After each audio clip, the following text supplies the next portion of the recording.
Ons het die afgelope week al by verskeie aspekte van die boek Prediker stilgestaan. Ons het byvoorbeeld gekyk waarom die boek redelik uniek is ten opsigte van ander Bybelboeke en wanneer die boek moontlik geskryf is. Ons het ook gekyk na hoe Prediker ooreenstem en verskil met ander Bybelboeke wat min of meer op dieselfde rak in die Bybelse biblioteek staan, soos Job en Spreuke. Vandag staan ons stil by die interessante verskynsel dat die boek Prediker aansluit by ander ou nabye Oosterse wysheidsliteratuur wat nie in die Bybel voorkom nie. Veral bronne wat uit Egipte bewaar gebly het, sluit nogal aan by Prediker se boodskap. Die 3 belangrikste bronne is die sogenaamde dispuut van 'n man met sy ba. Die woord ba verwys hier na siel.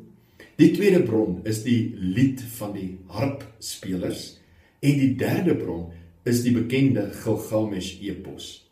In al 3 die bronne word die finaliteit en die onomkeerbaarheid van die dood beklemtoon. Ons kry ook by almal dieselfde soort pessimistiese advies, naamlik dat 'n mens eintlik niks anders kan doen as om maar net die lewe te geniet nie.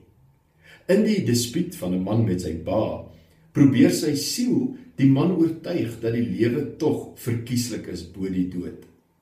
In die lied van die harpspelers word die mens ook aangemoedig om die lewe ten volle te geniet.